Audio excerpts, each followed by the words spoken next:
Le 23 octobre 1943, à 5h42 du matin, le sergent-chef Nikolaï Koval accomplissait un acte pour lequel, en temps de guerre, une seule sentence était prévue: l'exécution sur place pour sabotage.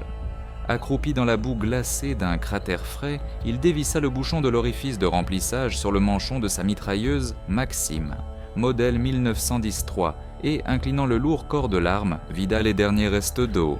Le filet glacé de vapeur sortant de sa bouche se mêlait à la vapeur s'élevant du canon, qui n'avait pas encore refroidi durant la nuit.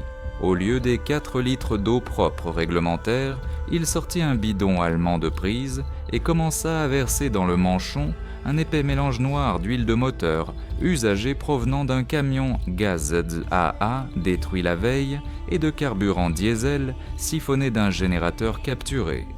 L'air se remplit d'une odeur chimique âcre. Ce n'était que le début. Ayant terminé avec le refroidissement, Koval prit une bande de 250 cartouches préparées à l'avance. Même dans la faible lumière de l'aube, on distinguait le vernis rouge sur les amorces. C'étaient des cartouches de 7,62 sur 54 mm provenant de la mitrailleuse d'aviation à tir rapide SCAS, avec une charge de poudre renforcée, une amorce plus sensible et une balle alourdie. Leur utilisation dans les armes d'infanterie était catégoriquement interdite par l'instruction numéro 347 du Commissariat du Peuple à l'armement, car la pression dans la chambre lors du tir dépassait la norme de plus de 2 fois. Koval savait que la durée de vie standard d'un canon de Maxim était de 5000 coups avant la perte des qualités balistiques. La durée de vie de sa mitrailleuse modifiée représentait désormais moins d'1 minute de tir continu. Il regarda la montre de prise retirée d'un officier allemand tué. Il restait 18 minutes avant l'attaque. Koval savait que sa mitrailleuse ne tomberait pas simplement en panne, elle exploserait, se transformant en un tas de métal brûlant. Mais il savait aussi que si cette explosion ne se produisait pas à la 40e seconde de tir continu, les 300 hommes du 2e bataillon du 118e régiment de fusiliers de la garde ne survivraient en pas 5 minutes. Pour comprendre pourquoi le sergent-chef de 34 ans, ni ivrogne ni lâche, s'était engagé dans ce suicide technique calculé, il faut revenir 12 ans en arrière, dans les ateliers enfumés et bruyants de l'usine de tracteurs de Kharkov. Nikolaï Petrovitch Koval n'était pas un militaire de carrière. Il était ingénieur métallurgiste, spécialiste de la trempe des métaux. Pendant 12 ans, du matin au soir, il avait travaillé avec le feu et l'acier. Il connaissait le point de fusion de la fonte, la limite d'élasticité de l'acier allié et la fatigue du métal comme d'autres connaissaient la table de multiplication. Son père, un vieux forgeron, lui avait enseigné depuis l'enfance une règle simple. Le métal, mon fils, c'est comme un homme, chacun a sa limite de patience. Si tu connais cette limite, tu peux lui faire faire n'importe quoi. Koval savait qu'il pouvait déterminer la température d'une pièce chauffée à 10 degrés, près d'après sa couleur. Il comprenait pourquoi la même pièce se brisait par moins 30 degrés et supportait des charges colossales par forte chaleur. Sa guerre n'avait pas commencé en 1941, mais bien plus tôt. C'était l'éternelle guerre de l'ingénieur contre l'imperfection du matériau. Lorsqu'il fut mobilisé dans l'armée rouge en juillet 1941, il fut affecté à une équipe de mitrailleuses, et là sa guerre contre le métal atteignit un nouveau niveau. Il voyait comment les culasses se bloquaient à cause de la poussière, comment les ressorts récupérateurs se brisaient par grand froid, comment les canons des Maximes surchauffaient désespérément lors des combats prolongés, quand l'eau du manchon s'évaporait en 10 minutes et qu'il n'y avait nulle part en trouver de nouvelles. D'autres soldats à ces moments-là priaient Dieu pour que l'arme ne les trahisse pas. Koval ne priait pas. Il sortait de son sac une lime, un morceau de papier de verre et une boîte de graisse et forçait les mécanismes usés à fonctionner au-delà des lois de la physique. Il redressait les pièces tordues, limait le cran d'arrêt, polissait les bavures sur les culasses et l'arme entre ses mains reprenait vie. Mais ce qu'il avait prévu aujourd'hui sur les rives de la rivière Molotchnaya, aucune lime ne pouvait le réparer. Ce n'était plus une réparation, mais un meurtre délibéré du mécanisme pour un seul et unique dernier tir de 40 secondes. En octobre 1943, la lime et la graisse ne suffisaient plus. Depuis 3 jours, le 2e bataillon se heurtait à la ligne de défense allemande, précisément à la hauteur 108,2. Une petite colline, mais stratégiquement importante, depuis laquelle le tir balayait tout le secteur d'offensive. Au sommet de la hauteur, les Allemands avaient aménagé un blockhouse en béton, armé de nouvelles conceptions, avec une tourelle de charpenteurs, enfoncée dans le sol, ou selon d'autres sources, avec un épais blindage. D'une embrasure étroite, comme une lame, jaillissait une mitrailleuse allemande MG-42, que les soldats l'avaient surnommée la scie d'Hitler à cause de son bruit caractéristique, et cette scie fonctionnait sans arrêt. Les mathématiques de la mort étaient simples et implacables. En 3 jours, le bataillon avait lancé 7 attaques. 7 fois l'infanterie s'était levée, avait couru à travers le champ criblé d'obus et s'était couchée sous une pluie de plomb. Les pertes s'élevaient à 142 tués et 218 blessés, presque la moitié de l'effectif. L'artillerie régimentaire, des canons de 45 mm, avait été traînée directement en échange de vodka, mais leurs obus ne faisaient qu'écailler le béton sans endommager le point de tir. Les obusiers de 122 mm tiritaient depuis des positions fermées, mais à cause du relief complexe ne pouvaient obtenir un impact direct dans l'embrasure. Le problème était aggravé par les caractéristiques techniques. La MG-42 allemande délivrait 1200 coups par minute. La mitrailleuse soviétique sur affût Maxim, fiable comme un pont en fonte, mais conçue à la fin du 19e siècle, donnait une cadence de tir de 600 coups par minute. Mathématiquement, c'était une défaite garantie de 1 contre 2. Pour neutraliser le mitrailleur allemand, le forcer à rentrer la tête dans les épaules et cesser le feu ne serait-ce qu'une minute, il fallait une densité de feu que les armes d'infanterie ne pouvaient en fournir. Le soir, le commandant du bataillon, le major Belousov, émacié et noir de fatigue, rassembla les commandants dans l'abri. Il pointa le doigt sur la carte. « Nous avons une dernière tentative, demain à 6 heures. Si à 7 heures la hauteur n'est pas à nous, notre propre aviation d'assaut la traitera pour dégager la route à la colonne de chars. Ils ne nous demanderont pas notre avis. » Tous dans l'abri se taisaient. Koval, debout près de l'entrée, comprit définitivement. La tactique standard était morte. Il fallait soit un miracle, soit une folie d'ingénieur. Et puisque l'ingénieur métallurgiste ne croyait pas au miracle, il choisit la seconde option. Cette nuit-là, Nikolai Koval dormit à peine. Il ne creusait pas de tranchées et ne nettoyait pas son fusil. Il réfléchissait, ses pensées n'étaient minces, pas des images chaotiques de combat, mais claires comme des plans sur papier calque. Il décomposait le problème en éléments. Résistance du béton, vitesse de la balle, capacité thermique de l'acier, cadence de tir. Et à un moment donné, vers 3 heures du matin, surgit dans sa mémoire une image de sa vie, passée en temps de paix, vive comme un éclair de soudure, électrique, l'atelier numéro 4 de l'usine de tracteurs de Kharkov, une énorme machine de découpe par friction, un disque d'acier d'1,5 mètre de diamètre sans une seule dent, tournant à 3000 tours par minute. On y amène un rail épais. Le disque touche le métal et retentit, non pas un grincement, mais un hurlement assourdissant, semblable au cri d'une bête blessée. Le point de contact rougit instantanément jusqu'aux cerises, puis jusqu'au blanc aveuglant. Des gerbes d'étincelles jaillissent. Ça sent l'ozone et le métal brûlé. Le disque ne coupe pas le rail, il le fait fondre. Il crée au point de contact une telle température et une telle friction que l'acier devient liquide et est simplement soufflé, hors de la découpe.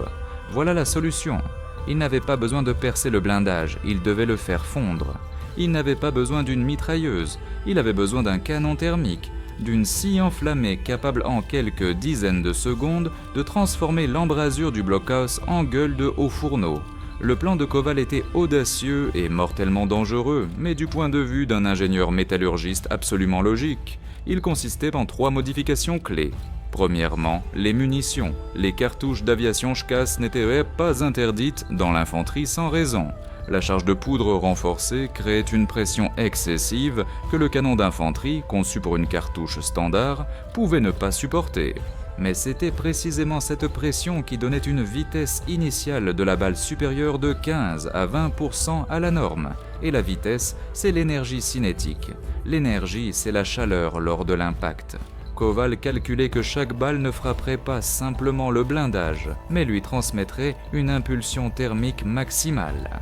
Troisièmement et surtout, le refroidissement, ou plutôt sa reconception complète. L'eau dans le manchon du Maxim fonctionnait selon le principe de l'évaporation, évacuant efficacement la chaleur. Mais à une cadence de tir de 1500 coups par minute, 4 litres d'eau s'évaporeraient en 20 secondes, laissant le canon chauffer à sec. Le mélange d'huile usagée et de carburant diesel qu'il avait versé avait une température d'ébullition supérieure à 300 degrés Celsius. Cela lui donnait quelques précieuses secondes supplémentaires. Mais il y avait aussi un second calcul tactique. Koval savait que le mince manchon de laiton ne supporterait pas une telle pression et température. Il éclaterait, et à ce moment-là, le mélange brûlant, s'échappant à l'extérieur, entrerait en contact avec l'oxygène et s'enflammerait, transformant son point de tir en torche enflammée. Cela créerait un écran de fumée qui le cacherait du tir de riposte et exercerait un effet démoralisant supplémentaire de lance-flamme sur l'embrasure. Les ingénieurs concepteurs à l'arrière auraient dit « Cela fera exploser la boîte de culasse et tuera l'équipe ». Koval, s'appuyant sur ses 12 années d'expérience avec les métaux surchargés, calcula autrement. La boîte, faite d'acier Dijevsk de qualité, tiendrait 45, peut-être 50 secondes. J'ai besoin de 40. Il assemblait sa machine infernale dans un profond cratère d'obus, se couvrant d'une toile de tente pour ne pas attirer l'attention. Ses mains, habituées aux mouvements précis, travaillaient vite et avec assurance. Voilà qu'il insérait le ressort raccourci. Voilà qu'il enclenchait le verrou. Voilà qu'il insérait la première cartouche de la nouvelle bande dans le récepteur. Lorsqu'il eut terminé, il tira la poignée de la culasse vers lui et la relâcha. Le métal claqua différemment que d'habitude. Le son était plus court, plus méchant, plus prédateur, comme s'il ne préparait pas un mécanisme au combat, mais lâchait une bête de sa chaîne, prête à déchirer, et l'ennemi et son maître. À 5 heures du matin, alors qu'il restait 10 minutes avant l'attaque, le commandant de section, le jeune lieutenant Saveliev, sauta de la tranchée vers lui. Il apportait l'ordre de début de préparation d'artillerie, et là son regard tomba sur la bande chargée dans la mitrailleuse. Le vernis rouge sur les amorces brillait dans la pénombre matinale, comme un signal de danger. « Koval, qu'est-ce que c'est que ça ?» La voix du lieutenant était basse, mais ferme, comme la terre gelée. « C'est du HKAS. Qu'est-ce que tu fais, sergent ?» Le lieutenant Saveliev était un commandant compétent. Il savait que ses cartouches bloqueraient le Maxim au 2e, maximum au 3e coup. Il voyait dans cet acte un pur sabotage. Tu vas te perdre toi-même et le servant, numéro 2, et faire échouer l'attaque. Tu veux passer en cour martiale ? Koval ne se justifia pas. Il expliqua simplement calmement, regardant le lieutenant dans les yeux, son plan. Non pas comme un soldat à un soldat, mais comme un ingénieur à un ingénieur. Sur la cadence de tir, sur la température, sur la fusion du blindage. Le lieutenant écoutait et son visage devenait de plus en plus sombre. Il ne comprenait pas toutes les subtilités sur la trempe de l'acier, mais il comprenait une chose. Devant lui se tenait un homme qui allait délibérément détruire l'arme qui lui était confiée. La main droite du lieutenant se posa sur l'étui du pistolet TT. C'est une violation directe du règlement. Destruction de biens de l'État en situation de combat. Exécution sur place, Koval. Koval ne broncha même pas, il hocha simplement la tête. Bien, camarade lieutenant, mais avec un tir standard, nous ne neutraliserons pas ce blockhouse. Nous le savons depuis 3 jours. Donnez-moi une bande, 250 cartouches. Si ça ne marche pas, vous me fusillerez vous-même, ici même, près de la mitrailleuse. C'est votre droit. Le silence s'installa. On entendait au loin une mitrailleuse solitaire crépiter et le vent bruisser dans l'herbe sèche sur le parapet. Le lieutenant Saveliev regardait dans les yeux de Koval. Il s'attendait à y voir n'importe quoi. La peur, le fanatisme, le désespoir. Mais il n'y vit que le calcul froid et calme d'un ingénieur qui se tient devant un pupitre de commande et s'apprête à lancer un haut fourneau. La confiance d'un homme qui ne fait pas confiance à l'échec, mais à ses calculs. Lentement, très lentement, le lieutenant retira sa main de l'étui du pistolet TT. Il regarda sa montre, puis le blockhouse allemand qui se dressait, noir au sommet de la colline, comme une pierre tombale pour tout le bataillon. 40 secondes, Koval, prononça-t-il enfin, et la vapeur de son souffle se dissipa dans l'air froid. Tu auras exactement 40 secondes. Pas plus. À 6 heures précises, dans le ciel gris et humide, s'éleva une fusée verte. Elle traça un arc irrégulier et éclata en une tache terne et maladive. Le signal. Sur toute la ligne de front retentirent les cris rauques des commandants de compagnie, et la première vague d'infanterie, se baissant, bondit hors des tranchées, se précipitant vers le pied de la Lauterussant 8,2. Au même instant, le blockhouse allemand s'anima. La MG-42 aboya en courte rafale méchante, et sa scie mortelle recommença son travail, fauchant les hommes comme l'herbe. Nikolai Koval expira profondément, évacuant tout le superflu, la peur, les doutes, l'instinct de survie. Ne resta que le calcul froid. Ses doigts, protégés par d'épais gants d'amiante, se posèrent sur les doubles gâchettes du Maxim. Il les poussa vers l'avant. Ce qui se produisit la seconde suivante ne ressemblait pas au bruit d'une mitrailleuse. Le ta-ta-ta-ta-ta grondant habituel n'était pas là. Des entrailles brûlantes du mécanisme jaillit un hurlement assourdissant continu de métal déchiré, se transformant en rugissement. Le ressort raccourci et les puissantes cartouches d'aviation forcèrent la culasse à se déplacer à une vitesse inimaginable. La cadence de tir, selon les sensations de Koval, dépassa 1500 coups par minute. La mitrailleuse trembla de tout son corps de 100 kg. L'affût bondit, risquant de se renverser. Le servant numéro 2, le soldat Sinitsyn, s'agrippa au bâti et s'y appuya de tout son poids. Son visage se tordit sous l'effort. Le flot de douille brûlante coulait de l'éjecteur en une rivière de cuivre continue. Les traceurs des balles Chekeya se fondirent en un seul rayon aveuglant qui frappa exactement au centre de l'embrasure. À la 10e seconde, le manchon de refroidissement commença à fumer. Le mélange d'huile et de diesel ne bouillait pas. Il bouillonnait comme de la lave dans la gueule d'un volcan. La chaleur devint insupportable. Nikolai la sentait à travers l'amiante, à travers l'acier, à travers sa propre peau. Le mitrailleur allemand tenta de riposter. Quelques balles claquèrent sur le bouclier du Maxim, mais son tir fut supprimé. Personne ne pouvait mener un tir précis quand dans une embrasure large d'1 demi-mètre se déversait un flot continu d'acier et de feu écaillant le béton, ricochant sur les murs et transformant l'espace intérieur en enfer. À la 20e seconde, le canon de la mitrailleuse commença à luire. D'abord cerise, puis rouge vif, visible même à travers l'épais manchon de laiton. Koval serrait les épaules, ses mâchoires se pétrifièrent. Il voyait comment l'infanterie de son bataillon avait traversé la première zone de tir, la plus dangereuse, et grimpait déjà sur la pente. Ils étaient à mi-chemin, il leur fallait encore 20 secondes. Ses mains brûlaient, il semblait que les gants d'amiante allaient s'enflammer d'un instant à l'autre. La mitrailleuse rugissait, s'étouffant dans son propre feu, mais continuait à fonctionner. À la 30e seconde, le canon devint d'un blanc aveuglant. La température dans la chambre dépassa 1200 degrés Celsius. Les balles qui en sortaient n'étaient plus des quartz solides. Traversant le métal chauffé à blanc, elles commençaient à fondre, se déformer, se transformant en amas de plomb et d'acier liquide. L'effet fut imprévu, mais monstrueux. À la sortie du canon, elles volaient en une gerbe irrégulière et expansive d'éclaboussures brûlantes, fonctionnant comme un fusil de chasse géant, brûlant tout dans le secteur de tir.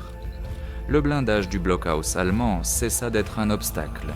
Il commença lui-même à fondre sous cette tempête de feu.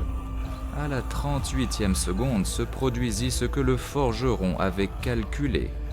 L'enveloppe en laiton ne résista pas. Avec un craquement assourdissant, elle éclata le long de la soudure. Le mélange d'huile et de diesel surchauffé à des centaines de degrés sous la pression de la vapeur jaillit à l'extérieur et, au contact de l'oxygène, s'enflamma instantanément.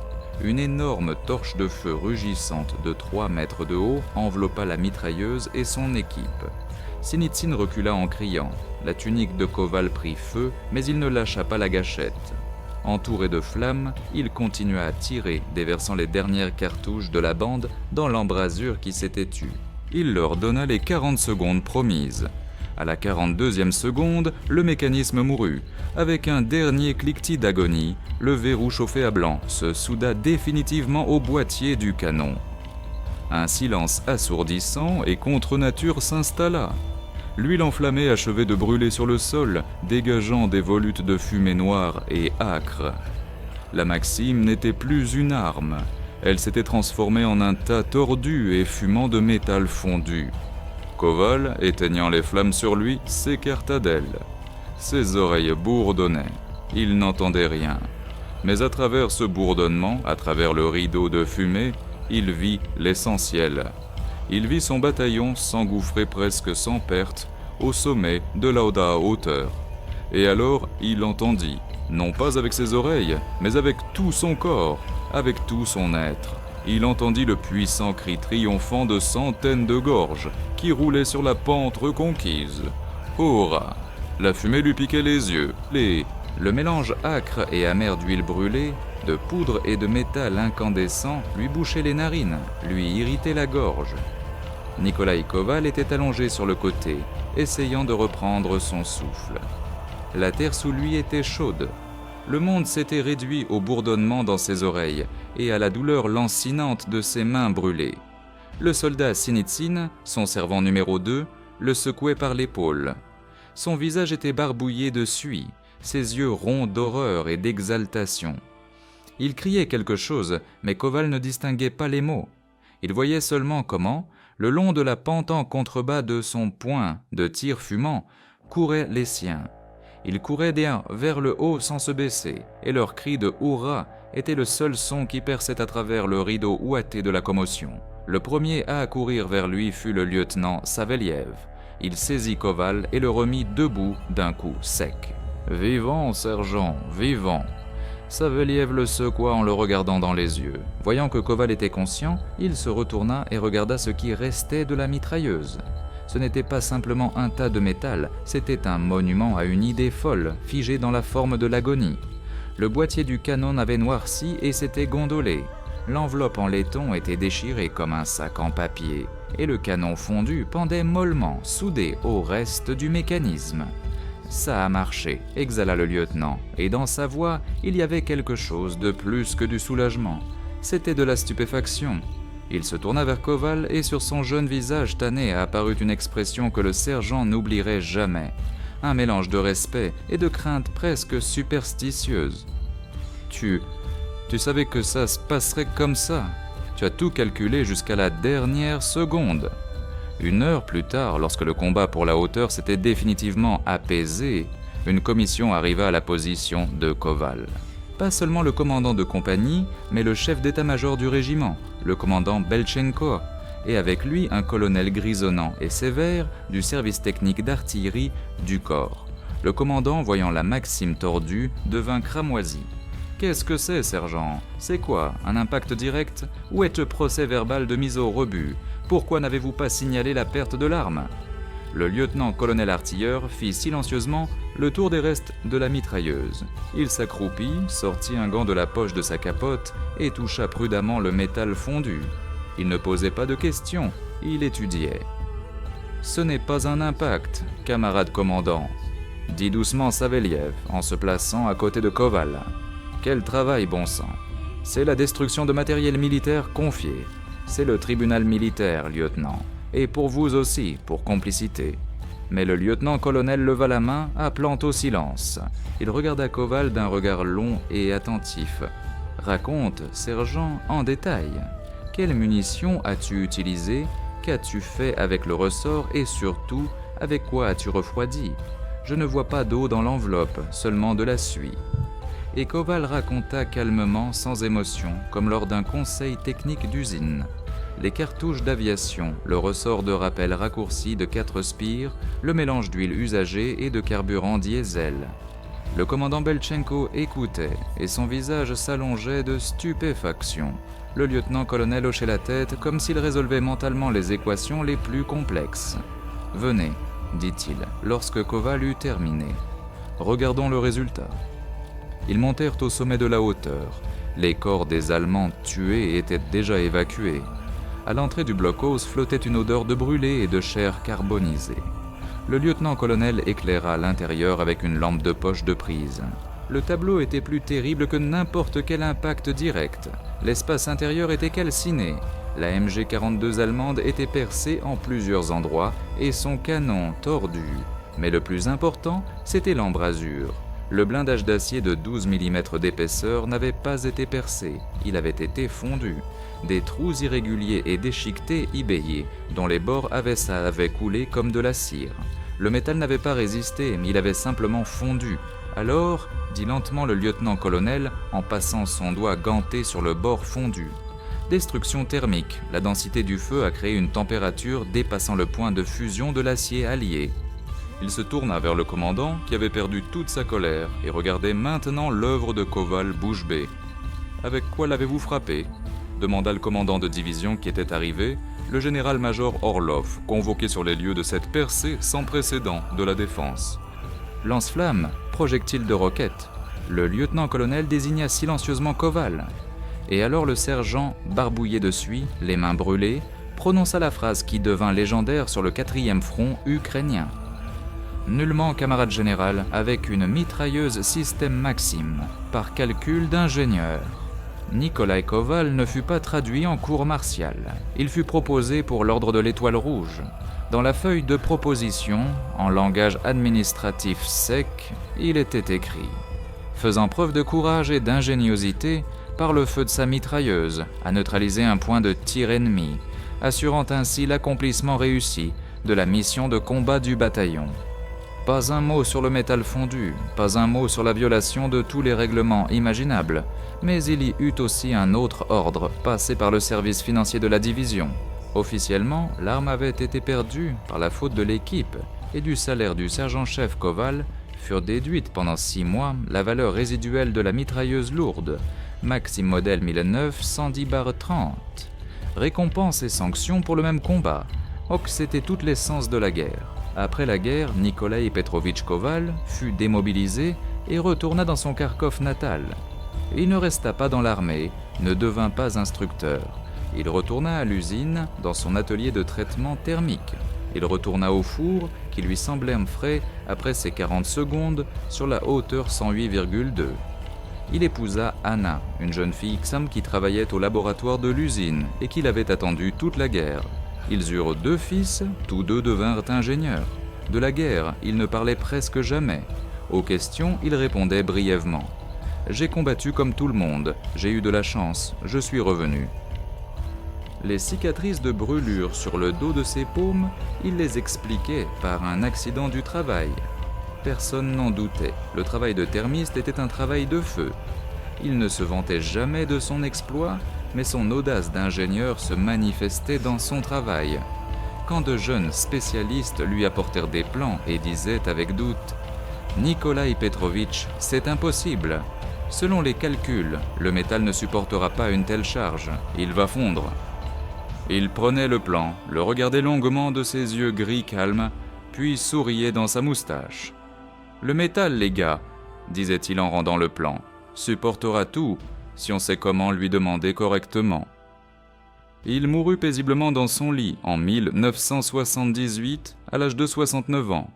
Quand ses fils trièrent ses affaires dans le vieux garage, parmi les outils, dans une caisse de boulons et d'écrous, ils trouvèrent un étrange morceau lourd de métal fondu. Il était informe, tordu, mais dans ses contours on devinait vaguement le verrou d'une grosse arme. Ils ne comprirent pas ce que c'était et voulurent le jeter, mais le fils cadet le garda pour une raison quelconque, simplement comme souvenir de son père qui avait travaillé toute sa vie avec le métal. Il ne savait pas qu'il tenait dans ses mains le seul artefact, le témoignage matériel de ces 40 secondes d'enfer qui avaient coûté à l'ennemi un blocos imprenable, et à son père un ordre sur la poitrine et des retenues sur salaire, un morceau d'acier qui était devenu liquide mais avait exécuté l'ordre. Nikolai Petrovitch Koval était un homme ordinaire, ingénieur thermiste de Kharkov, un homme qui savait écouter le métal et penser par lui-même. Il n'était pas un génie, il n'était pas un savant ou un inventeur célèbre, il était un simple travailleur, un maître de son métier. Mais c'est lui, et non un professeur des bureaux d'études de la capitale, qui comprit que la limite de résistance d'une arme n'est pas une constante, mais une variable dépendant de la volonté et du calcul. C'est lui qui osa vérifier sa théorie folle au combat, mettant en jeu sa propre vie, La vie de son équipe est le seul moyen de défense de son secteur. C'est lui qui donna à l'infanterie une arme contre le béton, transformant une vieille mitrailleuse en chalumeau à plasma à usage unique. C'est en cela que réside la véritable essence de l'ingéniosité du soldat, de cette sagesse du front dont on n'écrit pas dans les règlements, non pas dans l'invention de quelque chose d'incroyable, mais dans la création de quelque chose de désespérément nécessaire ici et maintenant. Non pas dans le respect aveugle des instructions écrites dans le calme des bureaux, mais dans la capacité de prendre des décisions sous le feu quand le prix de l'erreur est des dizaines de vies. Non pas dans l'attente d'ordre d'en haut, mais dans la volonté d'agir de sa propre initiative, en assumant toute la responsabilité. La guerre ne se gagne pas seulement avec des chars, des avions et des divisions d'artillerie. La guerre se gagne par des hommes comme le sergent-chef Koval, des hommes qui, au moment le plus critique, le plus désespéré, faisaient ce qu'ils savaient faire le mieux et le faisaient au-delà du possible. Le point de tir neutralisé sur la hauteur, 182 sauva d'une mort certaine au moins 280 combattants du bataillon d'assaut. La prise rapide de la hauteur permit d'éviter la contre-attaque allemande qui aurait balayé tout le régiment affaibli. C'est encore environ 1200 vies préservées. Si l'on considère que chacun de ces soldats sauvés a eu au moins 2 enfants, et ceux-ci encore 2 petits-enfants, alors grâce aux 40 secondes de folie d'ingénieur de Nikolaï Koval, est née toute une génération, plus de 5000 personnes. Toute une ville qui aurait pu ne pas naître. C'est là son véritable héritage, exprimé non pas en ordre, mais en battement de cœur. En 2015, pour le 60e anniversaire de la Grande Victoire, sur le mur de l'atelier d'assemblage principal de l'usine de tracteurs de Kharkov, où Nikolaï Koval avait travaillé 42 ans, fut installée une modeste plaque commémorative en bronze. Il n'y avait pas de mots emphatiques sur l'exploit, seulement le profil gravé d'un homme simple à lunettes et une inscription. Ici, de 1929 à 1978, a travaillé Nikolaï Petrovitch Koval, ingénieur, soldat, maître, qui a prouvé que les lois de la physique obéissent à la force de l'esprit. Chaque année, le 9 mai, viennent ici non pas des fonctionnaires avec des couronnes, mais des ingénieurs de l'usine, des vieillards qui se souvenaient de Koval et de tout jeunes gars du bureau d'études. Ils ne prononcent pas de discours, ils restent simplement quelques minutes en silence devant cette plaque. Et chacun pense à sa façon, au métal, au calcul, au fait que parfois le problème le plus complexe a la solution la plus simple et la plus audacieuse. Sur le bureau d'Igor Koval, petit-fils de Nikolaï Petrovitch, ingénieur concepteur principal dans une agence aérospatiale, se trouve une vieille photographie jaunie. On y voit le grand-père jeune en uniforme militaire, encore avant la blessure, avec des yeux sérieux et attentifs. À côté de la photographie, sur un support spécial, repose un lourd morceau sombre de métal tordu, ce même verrou fondu de la Maxime, une relique familiale. Igor conçoit de nouveaux alliages composites pour les turbines d'appareils hypersoniques. Il travaille avec des températures et des pressions dont son grand-père n'aurait jamais rêvé. Les technologies ont progressé de 100 ans. Modélisation informatique, nanomatériaux, intelligence artificielle. Mais le principe principal est resté le même, celui dont parlait le grand-père. Forcer le matériau à supporter ce qu'il ne devrait pas supporter. Parfois, quand un nouveau test se termine par un échec, quand l'alliage ultra-résistant se fissure sur le banc d'essai et qu'un projet de plusieurs millions se retrouve dans une impasse, Igor se renverse dans son fauteuil et regarde la photographie de son grand-père et ce morceau informe d'acier et se pose toujours la même question. Qu'aurait-il fait, lui? Et chaque fois, la réponse vient d'elle-même. Il n'aurait pas abandonné. Il aurait pris le risque. Il aurait enfreint les règles et aurait trouvé un moyen. Parfois, il faut enfreindre les règles. Parfois, le seul moyen de vaincre est de brûler les ponts et de tout miser. Parfois, un homme à son établi ou à sa mitrailleuse voit ce que ne voient pas les maréchaux dans leurs états-majors. Nikolaï Petrovitch Koval a fait son travail. Il a créé une arme pour 40 secondes qui a sauvé des centaines de vies et donné la vie à des milliers. Il a accompli son devoir d'ingénieur, son devoir de maître, son devoir de soldat. Et c'est plus que suffisant pour que son nom reste dans l'histoire. Pas dans les paragraphes retentissants des manuels, mais dans la mémoire silencieuse de ceux qui connaissent le véritable prix de la victoire. 6 heures du matin, une unique fusée verte siffla en traçant une ligne dans le ciel pâle de l'aube et éclata en une tache terne. Le signal s'était commencé. Des centaines d'hommes en capotes grises se levèrent à des tranchées, des cratères, de la boue glacée, et leur cri sourd et polyphonique roula sur le No Man's Land. Hurrah! Koval attendait. Il ne regardait pas ceux qui couraient. Il ne respirait pas. Son monde s'était réduit à 2 points. La gâchette d'acier sous son pouce et l'étroite embrasure sombre du blockhouse à 200 mètres devant lui. Le lieutenant Saveliev, allongé à 3 mètres de lui, hocha la tête une fois. C'était à la fois une permission et une condamnation. Koval appuya. Première seconde. Le son était anormal, absolument étranger. Ce n'était pas le ronflement familier, régulier et méthodique de la Maxim qu'il connaissait jusqu'au dernier boulon. C'était un sifflement assourdissant continu de métal qui se déchirait, fusionné en une seule note ultrasonore ininterrompue, comme si une scie circulaire géante mordait dans un rail d'acier, la cadence de tir que Koval avait forcée avec le ressort raccourci et les cartouches d'aviation dépassait 1500 coups par minute. L'arme ne tirait pas, elle hurlait de douleur. 10e seconde, le canon cessa d'être noir. D'abord il devint pourpre, puis rouge cerise. Sa couleur pouvait être distinguée même dans la lumière matinale trouble. Le mitrailleur allemand dans le blockhouse, abasourdi par un tel déluge de feu jamais vu, tenta de riposter. De l'embrasure jaillit une courte rafale de MG-42, mais la densité du feu de Koval était telle que c'était un suicide. Le flux continu d'acier incandescent frappait l'embrasure, écaillant le béton sur les bords, projetant des éclats de ricochet à l'intérieur, transformant le blindage en passoire. La mitrailleuse allemande se tut, étouffée. 20e seconde. L'enveloppe de cuivre du système de refroidissement commença à fumer. Le mélange d'huile et de diesel à l'intérieur ne bouillait pas simplement, il se transformait en vapeur surchauffée sous une pression monstrueuse. Koval sentait la chaleur percer à travers les épais gants d'amiante. La peau de ses mains commençait à brûler. La mitrailleuse était secouée de convulsions, essayant de s'arracher de l'affût, sautant sur son trépied. Vassili, le servant numéro 2, un jeune gars de la région de Vologda, se jeta de tout son poids, de 100 kg sur l'affût. Ses dents étaient serrées, ses yeux sortaient de leurs orbites sous l'effort. Il ne criait pas, il tenait simplement. 30e seconde, le canon devint orange vif, presque blanc. Il brillait comme un filament incandescent dans une ampoule. La physique avait cessé de fonctionner selon les règles. Les balles de calibre 7,62 mm traversant cet enfer fondaient. Elles sortaient du canon non plus comme des morceaux de plomb bien formés dans une enveloppe de cuivre, mais comme des amas de métal liquides et brûlants qui éclaboussaient en temps vol, créant l'effet d'un fusil de chasse géant. Cet éventail de feu ne faisait pas que frapper la cible, il la brûlait, la fondait. 38e seconde. Le manchon n'avait pas tenu. Un claquement sourd, semblable à un tir de fusil anti-char, l'acier s'était fendu le long de la soudure.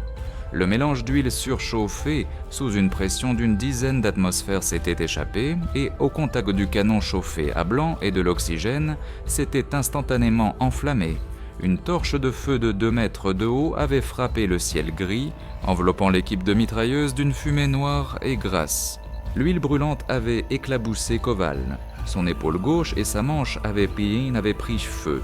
Il ne ressentait aucune douleur, il comptait 39, 40. Le blockhouse était complètement silencieux. De la fumée s'échappait de la meurtrière. Tout ce qui pouvait brûler à l'intérieur brûlait. La densité du feu et la température avaient fait leur œuvre. Les entrailles de la boîte en béton avaient été simplement calcinées jusqu'aux cendres. Koval ne lâchait pas la gâchette. Il devait s'en assurer. Il devait donner au bataillon quelques secondes de plus. À la 42e seconde, le verrou de la Maxim s'était soudé définitivement au châssis. L'arme avait émis un dernier râle d'agonie et s'était tue. Tout était fini. La mitrailleuse était morte. Simplement un tas de métal tordu et fumant. Koval s'était renversé en arrière sur le dos, essayant d'éteindre les flammes sur son épaule. Dans le silence assourdissant qui s'était installé, troublé seulement par le crépitement du fer qui refroidissait, il avait entendu le son le plus important, le plus désiré de sa vie. C'était le rugissement victorieux de son bataillon qui avait déjà pris d'assaut les positions allemandes. Le cri de centaines de gorges qu'il avait sauvées, le cri « Hurrah !» qui résonnait déjà depuis le sommet de la hauteur 182. La fumée de l'huile brûlée et du métal incandescent lui piquait les yeux. L'air était épais, lourd, sentant l'ozone, la poudre brûlée et quelque chose d'autre, une odeur douceâtre et nauséabonde de mort.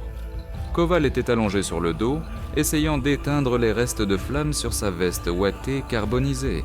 Son épaule gauche et son bras brûlaient de feu, mais il ne ressentait presque aucune douleur, assourdi par le rugissement de sa propre arme et le silence qui avait suivi. Il n'entendait que le battement accéléré du sang dans ses oreilles et les cris lointains mais de plus en plus clairs. « Hurrah !» Le bataillon était déjà sur la hauteur. Il l'avait fait. Le premier à accourir vers lui fut le lieutenant Saveliev. Son visage, barbouillé de boue et de suie, était pâle, ses yeux grands ouverts de choc.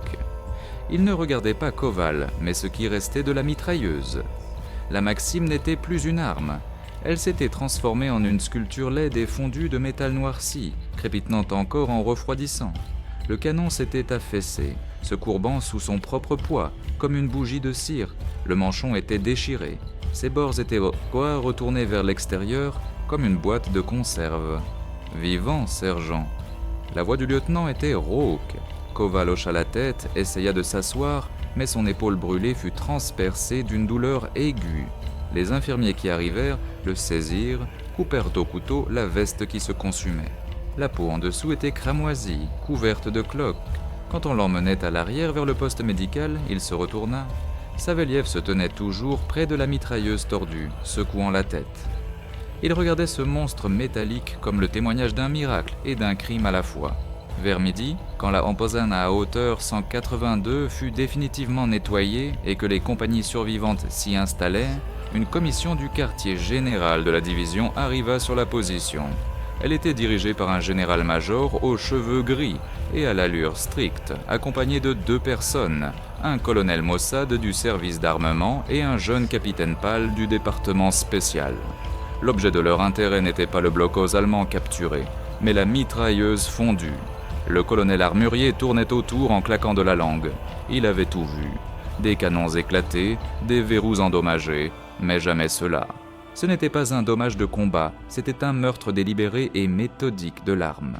Détérioration de matériel militaire confié en situation de combat, prononça le capitaine du département spécial en consultant son carnet.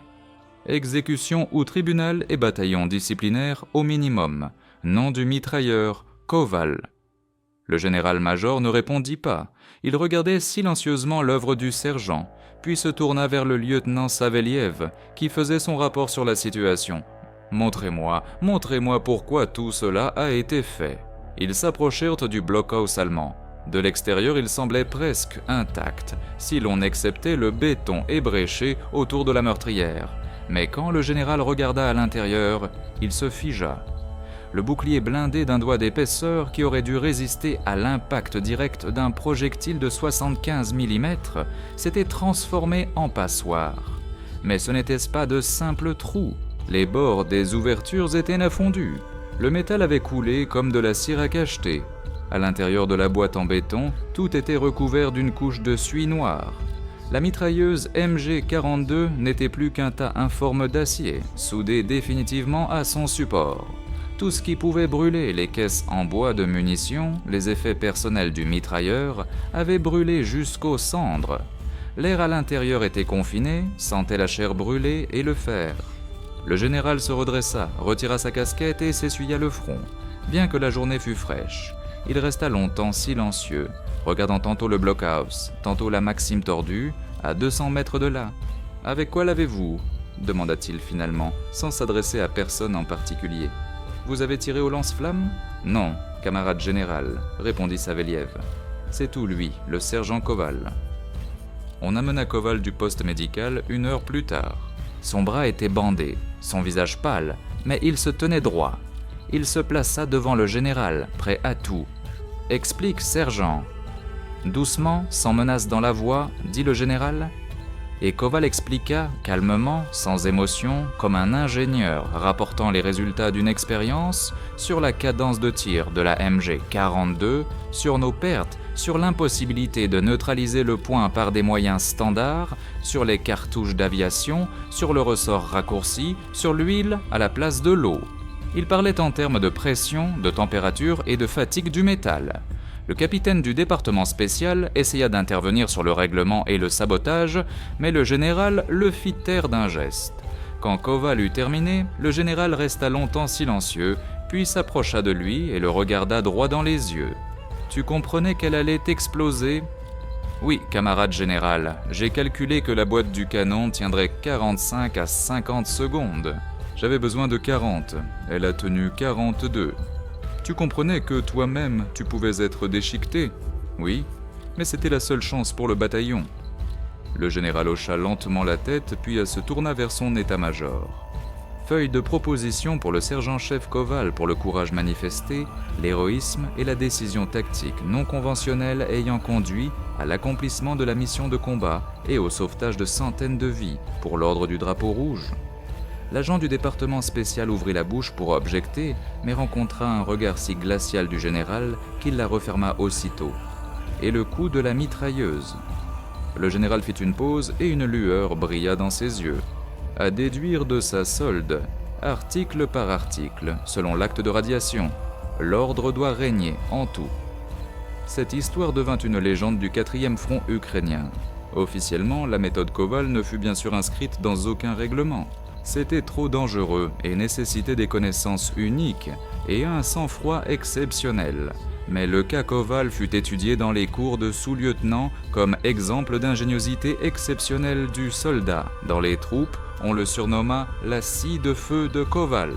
Et les soldats se transmettaient de bouche à oreille des détails semi-fantastiques sur le sergent-ingénieur qui avait fait cracher du feu liquide à sa mitrailleuse.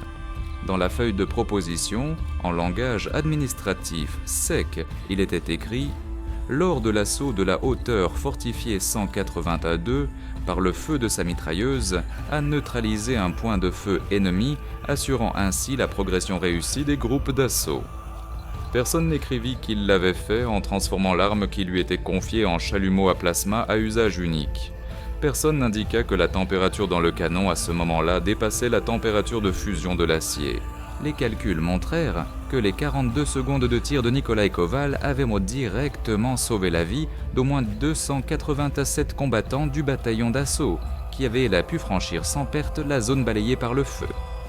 La prise de la hauteur permit de faire échouer la contre-attaque allemande et d'éviter l'encerclement du 54e régiment de fusiliers, ce qui sauva encore environ 1500 vies. Koval lui-même ne connut jamais ces chiffres. Pour lui, la principale récompense était l'ordre du drapeau rouge sur sa tunique et l'absence de tribunal. Allongé à l'hôpital, écoutant le murmure étouffé des voix derrière la porte de la salle, il ne pensait qu'au fait que ces voix résonnaient, que les gars étaient vivants, que son calcul fou, né dans un cratère sous le feu, s'était avéré juste. Le problème d'ingénierie avait été résolu. La guerre pour le sergent-chef Nikolai Koval ne se termina pas à Berlin, sous les salves de salut et le fracas du Reichstag qui s'effondrait, mais dans un hôpital tranquille en Prusse orientale. En mai 1945, les brûlures sur son bras gauche et son épaule guérirent lentement, laissant derrière elles des cicatrices cramoisies et tendues qui ressemblaient à la carte d'un continent de feu inconnu. Il écoutait à la radio les bulletins sur les derniers combats, sur la capitulation, sur la victoire, mais ne ressentait pas d'euphorie, seulement une fatigue sourde et dévorante, et un seul désir, rentrer chez lui, à Kharkov, à son usine, à ses fours. Il revint à l'automne de 45. La ville qu'il avait quittée en 41 était en ruine, mais respirait déjà, renaissait, se reconstruisait. Son atelier à l'usine de tracteurs fut l'un des premiers à être restauré, et Nikolai Petrovitch Koval, retirant sa tunique avec l'ordre du drapeau rouge, remit sa blouse de travail. Il retourna au même four où il avait travaillé 12 ans avant la guerre. L'air ici était aussi chaud que dans cet enfer sur la hauteur 182, mais c'était une autre chaleur, créatrice, contrôlée, une chaleur qui produisait de l'acier pour les tracteurs et les machines-outils, et non pour la mort. Ses camarades d'atelier, ceux qui étaient à beau revenu, connaissaient son exploit. mais Koval coupait courte à toutes les questions par une phrase brève. C'était le travail à faire, fait et oublié. Bientôt il se maria. Son élue fut Anna, une infirmière de cet hôpital même où il avait été soigné. Une fille tranquille et calme aux yeux incroyablement bons, qui voyait non pas un héros, mais simplement un homme fatigué avec un bras brûlé. Ils eurent 2 fils, Piotr et Victor. Koval était un père peu bavard. Il leur enseignait non par les mots mais par l'exemple. Il leur apprenait à travailler de leurs mains, à comprendre l'outil, à sentir le matériau. Il ne leur racontait jamais la guerre comme une épopée héroïque. De ces 40 secondes, il ne parlait pas du tout. Cette histoire était enfermée en lui, comme ce verrou soudé définitivement au châssis. Mais il y eut un moment qui se répéta plusieurs fois dans sa vie, quand ses fils puis ses petits-enfants se heurtaient à ce qui leur semblait être un problème insoluble dans leurs études, leur travail, leur vie, et disaient avec désespoir « C'est impossible ». Koval partait silencieusement dans sa chambre. Il sortait d'une commode une vieille boîte en bois. Elle contenait ses modestes trésors, son livret militaire, quelques photographies jaunies et enveloppé dans un chiffon huileux un petit morceau de métal informe. C'était lui, le verrou fondu et tordu de sa Maxime, qu'il avait secrètement ramassé sur cette hauteur avant qu'on ne l'emmène au poste médical. Un morceau d'acier figé dans son dernier instant d'agonie. Le métal était sombre, presque noir, mais dans ses cassures et ses bords fondus, on pouvait distinguer des reflets irisés. Bleu, violet, jaune, traces d'une température extrême, témoignage figé de l'impossible. Koval posait ce morceau de métal sur la table devant son fils ou son petit-fils. Il ne disait pas un mot. Il regardait simplement cet artefact, et dans son regard, on pouvait tout lire. Le risque, le calcul et les 40 secondes à la limite entre la vie et la mort. Et après une longue pause, il prononçait toujours la même phrase. L'impossible n'existe pas, il n'existe que des calculs incorrects. Une fois à l'atelier, déjà dans les années 60, un cas révélateur se produisit. Un jeune ingénieur ambitieux, diplômé d'une université de la capitale, démontrait à la direction qu'un nouvel alliage ne supporterait pas la charge thermique requise lors de la trempe des pièces pour tracteurs. Il citait des formules, montrait des graphiques et tous disaient la même chose, ça va casser. La limite de résistance sera dépassée de 17%. Koval, qui était déjà maître d'atelier, écoutait en silence, puis s'approcha des plans. Il ne discuta pas. Il posa seulement 3 questions. As-tu pris en compte la vitesse de refroidissement dans le bain d'huile, le coefficient de tension interne lors du passage par le point de Curie et la déformation résiduelle après le premier revenu ? Le jeune ingénieur cligna des yeux, désorienté. Ces variables n'étaient pas dans ses formules d'institut. Koval prit un crayon et en 2 minutes esquissa au dos du plan un nouveau graphique de température. « Et c'est comme ça, dit-il. Le métal tiendra tout si on sait comment lui demander. » La pièce, trempée selon la méthode Koval, non seulement supporta la charge, mais montra une résistance de 22% supérieure au calcul. Ses petits-enfants se souvenirent de lui comme d'un grand-père tranquille et calme, aux mains fortes et usées par le travail, dont l'une avait une peau étrange, brillante et lisse. Son petit-fils cadet Oleg, qui devint lui aussi ingénieur métallurgiste, disait « Grand-père ne nous a jamais expliqué les lois de la physique. Il nous a appris à sentir le caractère du métal. Il disait que chaque morceau de fer a une âme et sa propre limite de patience. » et que la tâche de l'ingénieur n'est pas de le forcer à travailler, mais de négocier avec lui. Il leur enseigna l'essentiel. Tout système, tout mécanisme, tout règlement a non seulement une limite de résistance, mais aussi une réserve cachée. Et cette réserve ne s'ouvre qu'à celui qui connaît les règles si bien qu'il comprend à quel moment précis et comment exactement on peut les enfreindre. Non par rébellion, mais pour le résultat. C'était sa leçon principale, tirée de ces 42 secondes d'enfer sur la hauteur 182, une leçon payée par la douleur et le risque, mais qui sauva des centaines de vies et détermina toute la sienne. Nikolaï Petrovitch. Koval mourut le 12 août 1978, à l'âge de 69 ans, des suites d'une pneumonie grave qu'il avait, par habitude de travailler jusqu'au bout, essayé de supporter debout. On l'enterra au cimetière municipal de Kharkov sans honneur militaire ni discours retentissant. vinrent lui rendre un dernier hommage ses fils avec leur famille, la brigade de son atelier et quelques vieillards aux cheveux gris, sur les vestes desquels brillaient faiblement des ordres et des médailles solitaires. Il reposait dans la tombe à côté de sa femme Anna, partie 3 ans plus tôt, retrouvant à nouveau ce havre de paix qui lui avait donné le repos après le feu de la guerre. Quand les mottes de terre frappèrent assourdement le couvercle du cercueil, l'un de ces vieillards, sec, nerveux, au visage semblable à une pomme cuite, fit un pas en avant. C'était Ivan Zaïtsev, ancien soldat, ce même servant numéro 2 de son équipe de mitrailleuses qui, ce matin-là, s'était accroché de tout son corps au support, essayant de retenir la bête métallique devenue folle. Il retira sa vieille casquette, la serra dans ses mains ridées et se mit à parler d'une voix basse et grinçante, s'adressant non à la foule, mais comme à la terre elle-même qui avait accueilli son commandant. Nous ne le comprenions pas alors, nous pensions qu'il avait perdu la tête quand il a vidé l'eau et versé l'huile. Je pensais, c'est fini pour nous. Le lieutenant saisissait son pistolet et Kolya, Nikolai Petrovitch, il était calme, comme s'il ne préparait pas une mitrailleuse au combat, mais mettait une pièce au four à l'usine. Il ne regardait pas les Allemands, il regardait le fer comme s'il lui parlait. Et vous savez, ce matin-là, il l'a convaincu. J'ai entendu beaucoup de mitrailleuses pendant la guerre, mais un tel son, je ne l'ai entendu ni avant ni après. Ce n'était pas un tir, c'était un cri. Le cri du métal qui avait accepté de mourir pour que nous vivions. Dans les livres, on écrit sur les exploits des généraux, sur les grandes stratégies. Peut-être que c'est ainsi, mais nous qui étions sur cette hauteur, nous connaissons la vérité. Ce n'est pas le plan de l'état-major qui nous a sauvés, c'est le calcul d'ingénierie d'un seul sergent qui nous a sauvés.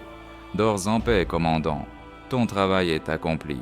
L'histoire de Nikolai Koval ne s'est pas terminée là.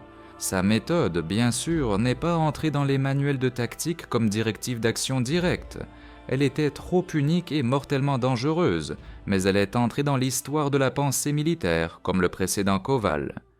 Dans les académies militaires fermées, lors des cours de préparation des officiers, des forces spéciales et des ingénieurs militaires, son cas était analysé comme un exercice idéal de pensée non conventionnelle.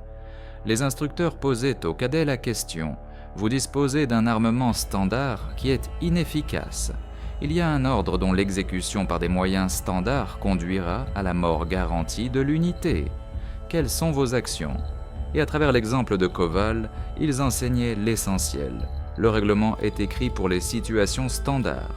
La guerre est presque toujours une situation non standard, et celui qui remporte la victoire est celui qui connaît les règles si profondément qu'il comprend quand leur violation devient le seul moyen d'accomplir la mission de combat. Sa scie enflammée est devenue une métaphore de la volonté de sacrifier l'outil pour sauver des vies. Mais l'héritage principal de Koval ne réside pas dans la théorie militaire, mais dans la simple arithmétique froide des vies sauvées. Le décompte direct, approuvé dans les documents d'état-major, indiquait 287 combattants du bataillon d'assaut et 1050 personnes du 54e régiment de fusiliers sauvés de l'encerclement. Au total, 1437 personnes. Mais ce ne sont que des chiffres tactiques, des statistiques sèches d'un seul combat.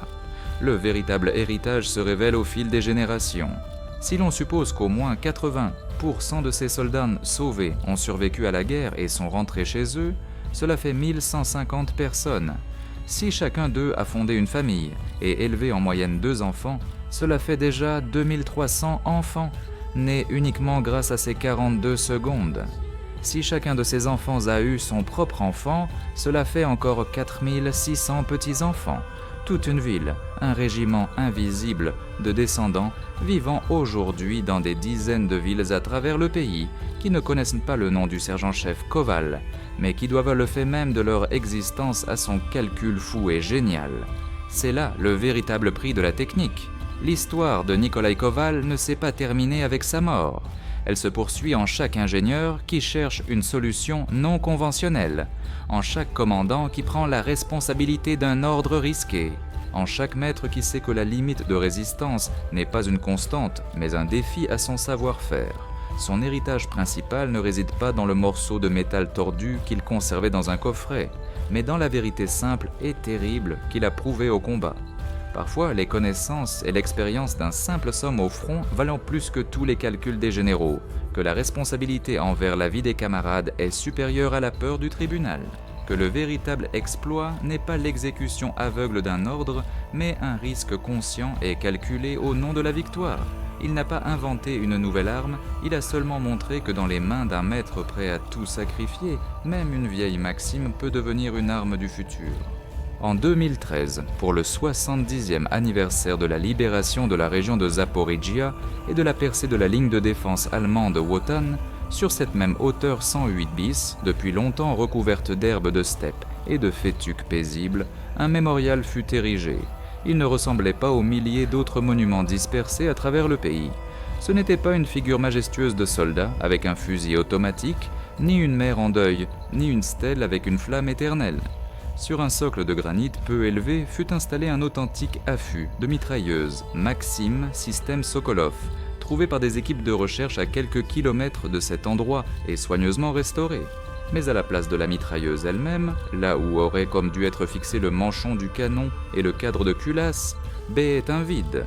Au lieu de l'arme, sur l'affût était dressé un morceau de métal fondu et tordu. Une copie exacte en bronze de ce qui restait de la Maxime du sergent-chef Koval après 42 secondes d'enfer enflammé. C'était un monument non pas à l'arme, mais à l'idée. Un monument au génie d'ingénierie, qui avait forcé cette arme à mourir pour vaincre. Sur une plaque de bronze fixée au granit étaient gravées seulement quelques lignes, sans emphase, sans mots superflus, seulement l'essentiel. Au sergent-chef Koval Nikolaï Petrovitch et à son équipe de mitrailleurs.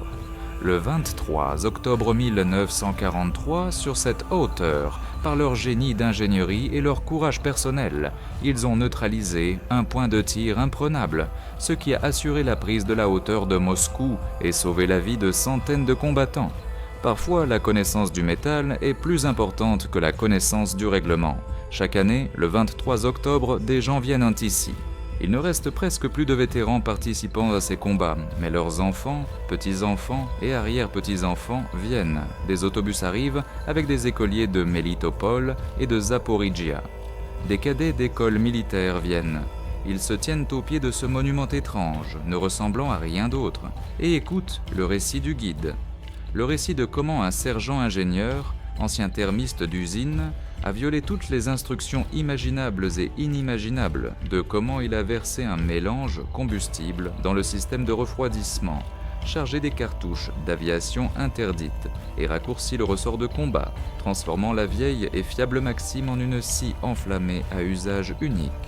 De comment 40 secondes de tir continu à une cadence dépassant 1500 coups par minute ont littéralement fait fondre le bloc-os allemand, l'ont brûlé de l'intérieur, mais ont aussi détruit la mitrailleuse elle-même. De comment la violation de 3 articles du règlement est devenue le seul chemin vers la victoire. De comment la détérioration de biens de l'État confié est devenue un acte du plus haut devoir de soldat. Les enfants regardent ce morceau de bronze fondu et tentent d'imaginer le rugissement qu'il émettait dans son dernier moment. Dans l'exposition du musée central des forces armées, dans la salle consacrée à la bataille du Dniepr, il y a une vitrine discrète. En elle, sous verre, sur un morceau de velours rouge décoloré, repose-t-il. Non pas une copie, comme sur le monument, mais celui-là même, l'authentique et mutilé verrou de mitrailleuse, Maxime avec le numéro de série AT430-1. Celui-là même que Nikolaï Koval avait secrètement emporté de la hauteur et conservé toute sa vie dans un coffret en bois. Après sa mort, son fils a remis l'artefact au musée. Sur la plaque d'information à côté sont énumérées sèchement les caractéristiques tactico-techniques de l'arme et une brève description de l'exploit du sergent, mais les chiffres et les mots ne transmettent pas l'essentiel. La sensation de puissance primitive et d'autodestruction qui semble encore émaner de ce métal mort. On voit comment l'acier a coulé, comment le verrou s'est soudé à mort au rail, comment le métal s'est transformé en une masse poreuse et brûlée. C'est la preuve matérielle que les lois de la physique peuvent être forcées à travailler pour soi si l'on est prêt à en payer le prix ultime. Oleg Nikolaïevitch Koval, petit-fils cadet du sergent, travaille comme ingénieur concepteur principal dans un bureau d'études qui conçoit des moteurs à turbine à gaz pour l'aviation et la flotte. Oui, il ne travaille pas avec des fusils Mosin et des mitrailleuses Maxim, mais avec des alliages résistants à la chaleur à base de nickel et de rhénium, avec des aubes de turbines monocristallines et des chambres de combustion où la température dépasse 2000 degrés Celsius. Les technologies ont avancé non pas d'une, mais de 10 générations. Au lieu d'une règle à calcul et de calcul au crayon, il dispose d'un superordinateur capable de modéliser des billions d'opérations par seconde. Mais le principe principal de travail qu'il a inconsciemment hérité de son grand-père est resté le même. Récemment, son équipe a été confrontée à un problème. Un nouvel alliage expérimental pour les aubes de turbines haute pression montrait des caractéristiques fantastiques étudiées sur le papier, mais la modélisation informatique des dizaines de simulations les plus complexes donnait encore et encore le même résultat. Sous charge maximale et à une température de 1850 degrés Celsius, des micro-fissures critiques apparaîtraient dans la structure du métal après 400 heures de fonctionnement. Le système, basé sur toutes les données connues de la science, disait impossible. Le projet était au bord de la fermeture. Oleg a passé plusieurs nuits sur les graphiques et les téraoctets de données. Il regardait les chiffres, mais ne voyait pas derrière eux les mathématiques. Il voyait le caractère du métal, comme son grand-père le lui avait enseigné. Il sentait que l'ordinateur, cette machine logique impeccable, ne tenait pas compte de quelque chose, d'un détail, d'une fraction de seconde qui change tout. Et il l'a trouvé. L'ordinateur modélisait un chauffage uniforme et stable, mais il ne tenait pas compte de la dynamique de l'évacuation de la chaleur à travers le système complexe de refroidissement interne de l'aube dans les premières 0,3 secondes de passage au régime maximal. Dans ce bref instant, comme l'a supposé Oleg, se créait un gradient de température qui, paradoxalement, trempait la couche superficielle, la rendant plus résistante. Sa théorie contredisait les résultats de la simulation. Pour la vérifier, il fallait effectuer des essais réels sur banc d'essai, au risque de détruire un prototype de moteur d'une valeur de plusieurs millions de dollars. La direction était contre, l'instruction l'interdisait, les calculs disaient non. Sur le bureau dans le cabinet d'Oleg se trouve une seule et unique vieille photographie décolorée dans un simple cadre en bois. Sur elle, un jeune sergent obstiné, Nikolai Koval, regarde droit dans l'objectif. À côté de lui, sa Maxime, encore intacte, n'ayant pas encore connu la fureur de son dernier combat.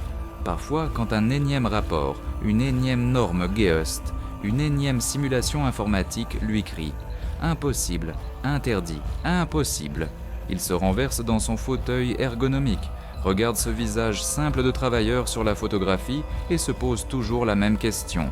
Qu'aurait-il fait, lui ? Et chaque fois, la réponse vient d'elle-même, claire et indiscutable. Il n'aurait pas écouté, il aurait vérifié, il aurait pris le risque, il aurait trouvé un moyen. Il se tenait près de ce même four où il avait travaillé 12 ans avant la guerre. L'air ici était aussi chaud que pendant ces secondes sur la hauteur 182. Mais c'était une autre chaleur, créatrice, contrôlée, la chaleur qui donnait naissance à l'acier pour les tracteurs et les machines-outils, et non pour la mort. Les camarades de l'atelier qui étaient intervenus connaissaient son exploit, mais Koval coupait court à toutes les questions par une phrase brève. C'était le travail, fait et oublié. Bientôt, il s'est marié. Son élue fut Anna, une infirmière de cet hôpital même où il avait été soigné, une fillette calme et tranquille, avec des yeux incroyablement bons, qui voyait non pas un héros, mais simplement un homme fatigué avec un bras brûlé. Ils eurent 2 fils, Piotr et Victor. Koval était un père peu bavard. Il leur enseignait, non par les mots, mais par l'action. Il leur apprenait à travailler de leurs mains, à comprendre l'outil, à sentir le matériau. Il ne leur a jamais raconté la guerre comme une épopée héroïque. De ces 40 secondes, il ne parlait pas du tout. Cette histoire était enfermée en lui, comme ce verrou soudé à mort au cadre. Mais il y avait un moment qui s'est répété plusieurs fois au cours de sa vie, quand ses fils, puis ses petits-enfants, se heurtaient à une tâche qui leur semblait insoluble, dans les études, au travail, dans la vie, et disaient avec désespoir « C'est impossible ». Koval partait silencieusement dans sa chambre. Il sortait d'une commode un vieux coffret en bois. Y étaient conservés ses modestes trésors. Son livret de la garde, quelques photographies jaunies et enveloppées dans un chiffon huileux, un petit morceau de métal informe. C'était lui, le verrou fondu et tordu de sa Maxime, qu'il avait secrètement ramassé sur cette hauteur avant qu'on ne l'emmène au poste médical du bataillon. Un morceau d'acier figé dans son dernier instant d'agonie. Le métal était sombre, presque noir, mais dans ses cassures et ses bords fondus, on pouvait distinguer des reflets irisés, bleus, violets, jaunes, traces de température extrême, témoignage figé de l'impossible. Koval posait ce morceau de métal sur la table devant son fils ou son petit-fils. Il ne disait pas un mot, il regardait simplement cet artefact et dans son regard se lisait tout. Le risque, le calcul et 40 secondes à la limite entre la vie et la mort. Et après une longue pause, il prononçait toujours la même phrase. Il n'y a pas d'impossible, il n'y a que des calculs incorrects. Un jour, dans l'atelier, déjà dans les années 60, un cas révélateur s'est produit. Un jeune ingénieur ambitieux, diplômé d'une université de la capitale, prouvait à la direction qu'un nouvel alliage ne supporterait pas la charge thermique requise lors de la trempe d'une pièce pour tracteur. Il multipliait les formules, montrait des graphiques, et tous disaient la même chose. Ça va casser. La limite de résistance sera dépassée de 17%. Koval, qui était déjà maître de section, écoutait en silence, puis s'est approché des plans. Il n'a pas discuté. Il a posé seulement 3 questions. As-tu tenu compte de la vitesse de refroidissement dans le bain d'huile, du coefficient de tension interne lors du passage par le point de Curie, de la déformation résiduelle après le premier revenu? Le jeune ingénieur a cligné des yeux avec confusion. Ces variables n'étaient pas dans ses formules d'institut. Koval a pris un crayon et en 2 minutes a esquissé sur le dos du plan un nouveau graphique de température. Et c'est comme ça, dit-il. Le métal supportera tout si l'on sait comment le lui demander. La pièce, trempée selon la méthode de Koval, non seulement a supporté la charge, mais a montré une résistance de 22% supérieure à celle calculée. Les petits-enfants se souvenaient de lui comme d'un grand-père calme et tranquille, avec des mains fortes et usées par le travail, sur l'une desquelles la peau était étrange, brillante et lisse. Son petit-fils cadet, Oleg, qui est également devenu ingénieur métallurgiste, disait « Grand-père ne nous a jamais expliqué les lois de la physique. Il nous a appris à sentir le caractère du métal. Il disait que chaque morceau de fer a une âme et sa propre limite de patience, et que la tâche de l'ingénieur n'est pas de le forcer à travailler, mais de négocier avec lui. Il leur a enseigné l'essentiel. Tout système, tout mécanisme, tout règlement a non seulement une limite de résistance, mais aussi une réserve cachée.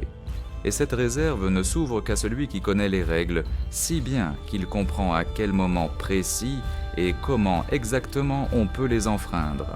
Non pas par rébellion, mais pour le résultat. C'était sa leçon principale, tirée de ces 40 secondes d'enfer sur la hauteur 182. Une leçon payée par la douleur et le risque, mais qui a sauvé des centaines de vies et déterminé toute la sienne. Nikolai Petrovitch Koval est mort le 12 août 1977 à l'âge de 69 ans, des suites d'une pneumonie grave qu'il avait, par habitude de travailler jusqu'au bout, tenté de supporter debout. Il fut enterré au cimetière municipal de Kharkov, sans honneur militaire ni discours retentissant. Vinrent l'accompagner dans son dernier voyage, ses fils avec leur famille, la brigade de son atelier et quelques vieillards aux cheveux gris, sur les vestes desquelles ternissaient solitaires ordres et médailles. Il reposait dans la tombe à côté de sa femme Anna, partie 3 ans plus tôt, retrouvant à nouveau ce havre de paix qui lui avait donné le repos après le feu de la guerre. Quand les mottes de terre frappèrent déjà sourdement le couvercle du cercueil, l'un de ces vieillards, sec et nerveux, au visage semblable à une pomme cuite, fit un pas en avant. C'était Ivan Zaïtsev, ancien soldat. Celui-là même le numéro 2 de son équipe de mitrailleurs, qui ce matin-là s'était accroché de tout son corps à l'affût, tentant de retenir la bête métallique devenue folle. Il retira sa vieille casquette, la serra dans ses mains ridées, et se mit à parler d'une voix basse et grinçante, s'adressant non pas à la foule, mais comme à la terre elle-même qui avait accueilli son commandant. Nous ne le comprenions pas alors, nous pensions qu'il avait perdu la tête. Quand il a vidé l'eau, versé l'huile, je pensais, c'est fini pour nous ? Le lieutenant attrapait son pistolet et Kolya, Nikolai Petrovitch, il était calme, comme s'il ne préparait pas une mitrailleuse au combat, mais mettait une pièce au four à l'usine. Il ne regardait pas les Allemands, il regardait le fer, comme s'il conversait avec lui. Et vous savez, ce matin-là, il l'a convaincu. J'ai entendu beaucoup de mitrailleuses à la guerre, mais un tel son, je ne l'ai entendu ni avant ni après. Ce n'était pas un tir, c'était un cri. Le cri du métal qui a accepté de mourir pour que nous vivions.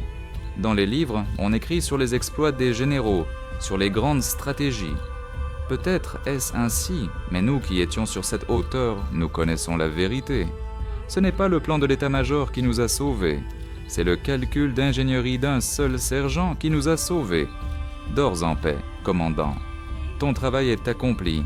L'histoire de Nikolai Koval ne s'est pas terminée là. Sa méthode, bien sûr, n'est pas entrée dans les manuels de tactique comme directive d'action directe. Elle était trop unique et mortellement dangereuse. Mais elle est entrée dans l'histoire de la pensée militaire, comme le précédent Koval. Dans les académies militaires fermées, lors des cours de préparation des officiers des forces spéciales et des ingénieurs militaires, son cas était analysé comme un exercice idéal de réflexion non conventionnelle. Les instructeurs posaient aux élèves officiers la question « Vous disposez d'un armement standard qui est inefficace. Il y a un ordre dont l'exécution par des moyens standards conduira à la mort garantie de l'unité. Quelles sont vos actions ?» Et à travers l'exemple de Koval, ils enseignaient l'essentiel. Le règlement est écrit pour les situations standards. La guerre est presque toujours une situation non standard. Et celui qui remporte la victoire est celui qui connaît les règles si profondément qu'il comprend quand leur violation devient le seul moyen d'accomplir la mission de combat. Sa scie enflammée est devenue une métaphore de la volonté de sacrifier l'outil pour sauver des vies. Mais l'héritage principal de Koval ne réside pas dans la théorie militaire, mais dans une simple arithmétique froide, les vies sauvées. Le décompte direct, approuvé dans les documents d'état-major, indiquait 287 combattants du bataillon d'assaut et 1150 personnes du 54e régiment de fusiliers sauvés de l'encerclement. Au total, 1337 personnes. Mais ce ne sont que des chiffres tactiques. Les statistiques sèches d'un seul combat. Le véritable héritage se révèle des générations plus tard. Si l'on suppose qu'au moins 80% de ces soldats sauvés ont survécu à la guerre et sont rentrés chez eux, cela fait 150 personnes. Si chacun d'eux a fondé une famille et élevé en moyenne 2 enfants, cela fait déjà 2300 enfants, nés uniquement grâce à ces 42 secondes.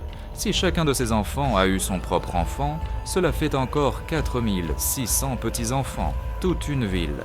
Un régiment invisible de descendants vivant aujourd'hui dans des dizaines de villes à travers tout le pays, qui ne connaissent pas le nom du sergent-chef Koval, mais qui, par le simple fait de leur existence, doivent tout à son calcul fou et génial. C'est là le véritable prix de ces 42 secondes. L'histoire de Nikolai Koval ne s'est pas terminée avec sa mort. Elle se poursuit en chaque ingénieur qui cherche une solution non conventionnelle, en chaque commandant qui prend la responsabilité d'un ordre risqué, en chaque maître qui sait que la limite de résistance n'est pas une constante, mais un défi à son savoir-faire. Son héritage principal ne réside pas dans le morceau de métal tordu qu'il conservait dans un coffret, mais dans la vérité simple et terrible qu'il a prouvée au combat. Parfois, les connaissances et l'expérience d'un simple homme au front valent plus que tous les calculs des généraux. Que la responsabilité envers la vie des camarades est supérieure à la peur du tribunal, que le véritable exploit n'est pas l'exécution aveugle d'un ordre, mais un risque conscient et calculé au nom de la victoire. Il n'a pas inventé une nouvelle arme. Il a seulement montré que dans les mains d'un maître prêt à tout sacrifier, même une vieille maxime peut devenir l'arme du futur. En 2013, pour le 70e anniversaire de la libération de la région de Zaporijia et de la percée de la ligne défensive allemande, Wotan, sur cette même hauteur 1082, depuis longtemps recouverte d'herbes de steppe et de fétuques paisibles, un mémorial fut érigé. Il ne ressemblait pas aux milliers d'autres monuments dispersés à travers tout le pays. Ce n'était pas une majestueuse figure de soldat avec un fusil automatique, ni une mère en deuil, ni une stèle avec une flamme éternelle. Sur un socle de granit peu élevé fut installé un authentique affût de mitrailleuse Maxim System Sokolov, trouvé par des équipes de recherche à quelques kilomètres de cet endroit et soigneusement restauré. Mais à la place de la mitrailleuse elle-même, là où aurait dû être fixé le manchon du canon et le cadre de culasse, baies un vide. Au lieu de l'arme sur l'affût était dressé un morceau de métal fondu et tordu, une copie exacte en bronze de ce qui restait de la Maxim du sergent-chef Koval après 42 secondes d'enfer enflammé. C'était un monument non pas à l'arme, mais à l'idée. Un monument au génie d'ingénierie qui avait forcé cette arme à mourir pour vaincre. Sur une plaque de bronze fixée au granit étaient gravées seulement quelques lignes, sans emphase, sans mots superflus. À la mémoire du sergent-chef Koval Nikolai Petrovitch et de son équipe de mitrailleuses. Le 23 octobre 1943, sur cette hauteur, par leur génie d'ingénierie et leur courage personnel, ils ont neutralisé un point de tir imprenable, ce qui a assuré la prise de la hauteur 1082 et sauvé la vie de centaines de combattants. Parfois, la connaissance du métal est plus importante que la connaissance du règlement. Chaque année, le 23 octobre, des gens viennent ici. Il ne reste presque plus de vétérans participants de ces combats. Mais leurs enfants, petits-enfants et arrière-petits-enfants viennent. Des autobus avec des écoliers de Melitopol et de Zaporijia arrivent. Des élèves officiers d'école militaire viennent. Ils se tiennent au pied de ce monument étrange, ne ressemblant à rien d'autre, et écoutent le récit du guide. Le récit de comment un sergent ingénieur, ancien thermiste d'usine, a violé toutes les instructions imaginables et inimaginables, de comment il a versé dans le système de refroidissement un mélange combustible, chargé des cartouches d'aviation interdites et raccourci le ressort de combat, transformant la vieille Maxime fiable en une scie enflammée à usage unique. De comment 40 secondes de tir continu avec une cadence de tir dépassant 1500 coups par minute ont littéralement fait fondre le bunker allemand, l'ont brûlé de l'intérieur, mais ont aussi détruit la mitrailleuse elle-même. De comment la violation de 3 articles du règlement est devenue l'unique voie vers la victoire, de comment la détérioration de biens de l'État confié est devenue un acte du plus haut devoir de soldat. Les enfants regardent dans ce morceau de bronze fondu et tentent d'imaginer le rugissement et le fracas qu'il émettait dans son dernier moment. Dans l'exposition du musée central des forces armées, dans la salle consacrée à la bataille du Dniepr, il y a une vitrine discrète. En elle, sous verre, sur un morceau de velours rouge décoloré, repose-t-il.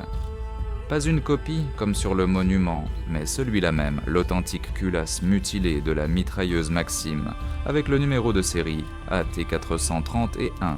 Celui-là même que Nikolai Koval avait secrètement emporté de la hauteur et conservé toute sa vie dans un coffret en bois. Après sa mort, son fils a transmis l'artefact au musée.